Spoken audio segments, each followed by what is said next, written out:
Bonjour et bienvenue dans l'Aura Durable, le podcast pour prendre soin de toi et de la planète.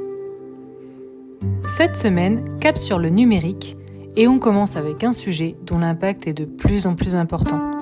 Je parle bien entendu de l'IA, l'intelligence artificielle. Aujourd'hui, beaucoup de monde l'utilise, à des fins professionnelles ou distractives.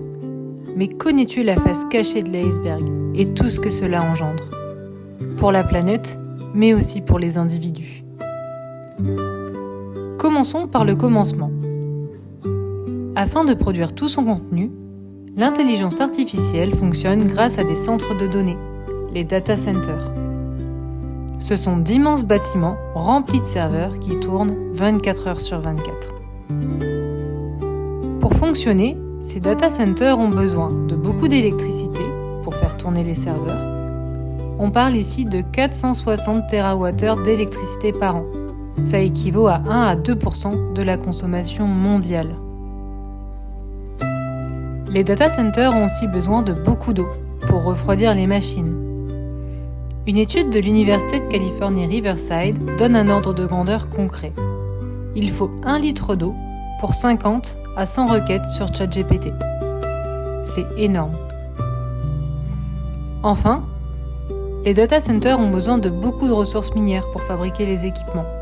Un data center contient des milliers de serveurs, chacun comparable à plusieurs ordinateurs haut de gamme. Et puis, avant de pouvoir répondre à tes questions, un modèle d'IA doit être entraîné sur d'énormes quantités de données. C'est là que l'impact environnemental est le plus important. Cet entraînement peut durer des semaines, voire des mois, sur des milliers de serveurs. ChatGPT 3, par exemple, aurait nécessité plusieurs milliers de mégawattheures.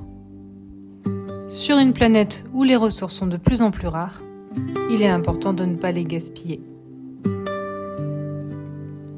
Et au-delà des enjeux environnementaux, l'intelligence artificielle peut aussi avoir un impact sur notre santé cognitive, sur notre cerveau et notre manière de penser. En fournissant des réponses immédiates, elle réduit l'effort de recherche, de mémorisation et d'analyse. Or, ce sont ces efforts qui entraînent notre cerveau au quotidien, renforcent notre esprit critique et notre capacité à apprendre. À force de déléguer la réflexion, on peut perdre l'habitude de vérifier les sources, de croiser les informations ou de formuler ses propres hypothèses. On a déjà observé ce phénomène avec les GPS par exemple. Notre capacité d'orientation ne cesse de chuter.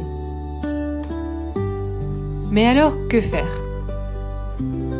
L'enjeu ici n'est pas d'arrêter d'utiliser ces outils, mais de conserver une posture active. Continue à lire, continue à comparer, à réfléchir et produire toi-même tes idées créatives. Elles seront beaucoup plus personnelles et intéressantes. Utilise plutôt l'IA comme un assistant, et pas comme un substitut à ta pensée. L'IA peut rester un outil puissant sans affaiblir tes capacités intellectuelles. Mais comme tout, il faut l'utiliser à bon escient et avec parcimonie. Concrètement, tu peux aussi, pour tes recherches, privilégier les moteurs de recherche classiques, qui aujourd'hui sont 30 fois moins énergivores que des modèles d'intelligence artificielle. Alors, prêt à créer de nouvelles choses sans l'intelligence artificielle ? Jeudi, on continuera sur cette thématique en parlant de l'impact des équipements, comme nos smartphones, nos PC, et de savoir comment réduire cet impact au maximum. À jeudi!